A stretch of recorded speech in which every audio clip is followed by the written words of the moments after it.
When I see a man anxious, I say, what does this man want? If he did not want something which is not in his power, how could he be anxious?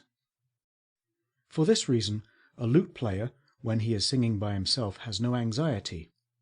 But when he enters the theatre, he is anxious, even if he has a good voice and plays well on the lute, for he not only wishes to sing well, but also to obtain applause.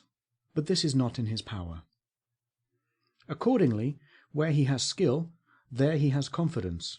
Bring any single person who knows nothing of music, and the musician does not care for him.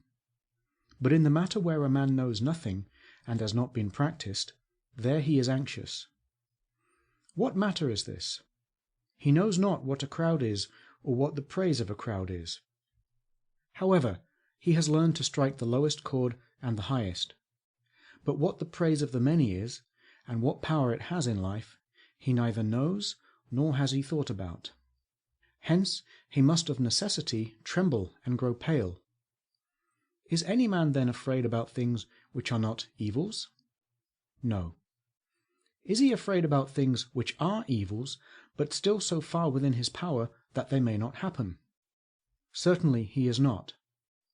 If then the things which are independent of the will are neither good nor bad, and all things which do depend on the will are within our power, and no man can either take them from us or give them to us if we do not choose, where is room left for anxiety? But we are anxious about our poor body, our little property, about the will of Caesar, but not anxious about things internal. Are we anxious about not forming a false opinion? No, for this is in my power. About not exerting our movements contrary to nature? No, not even about this.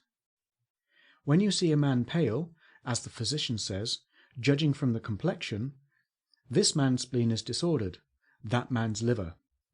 So also say, this man's desire and aversion are disordered. He is not in the right way, he is in a fever. For nothing else changes the colour, or causes trembling, or chattering of the teeth, or causes man to sink in his knees, and shift from foot to foot. Iliad 13, 281. For this reason, when Zeno was going to meet Antigonus, he was not anxious, for Antigonus had no power over any of the things which Zeno admired, and Zeno did not care for those things over which Antigonus had power. But Antigonus was anxious when he was going to meet Zeno, for he wished to please Zeno. But this was a thing external, out of his power. But Zeno did not want to please Antigonus, for no man who is skilled in any art wishes to please one who has no such skill. Should I try to please you? Why? I suppose you know the measure by which one man is estimated by another. Have you taken pains to learn what is a good man and what is a bad man, and how a man becomes one or the other? Why then are you not good yourself? How, he replies, am I not good? Because no good man laments, or groans, or weeps, no good man is pale and trembles, or says, how will he receive me? How will he listen to me? Slave, just as it pleases him. Why do you care about what belongs to others?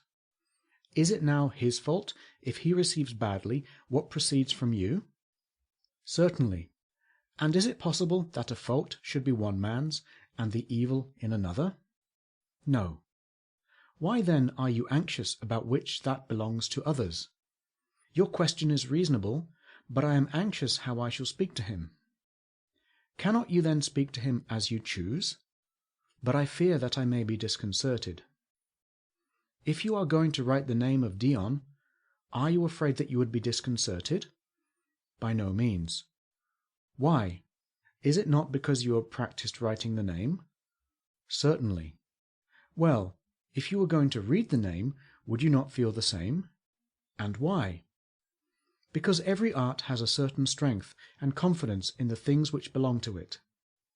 Have you then not practised speaking? And what else did you learn in the school? Syllogisms and sophistical propositions. For what purpose? Was it not for the purpose of discoursing skilfully? And is not discoursing skilfully the same as discoursing seasonably and cautiously and with intelligence, and also without making mistakes and without hindrance, and besides all this with confidence? Yes. When then you are mounted on a horse and go into a plain, are you anxious at being matched against a man who is on foot, and anxious in a matter in which you are practised and he is not? Yes, but that person, to whom I am going to speak, has power to kill me. Speak the truth then, unhappy man, and do not brag, nor claim to be a philosopher, nor refuse to acknowledge your masters, but so long as you present this handle in your body, follow every man who is stronger than yourself. Socrates used to practice speaking. He who talked as he did to the tyrants, to the dicasts, judges. He who talked in his prison. Diogenes had practiced speaking. He who spoke as he did to Alexander, to the pirates, to the person who bought him. These men were confident in the things which they practiced. But do you walk off to your own affairs and never leave them? Go and sit in a corner, and weave syllogisms, and propose them to another. There is not in you the man who can rule a state.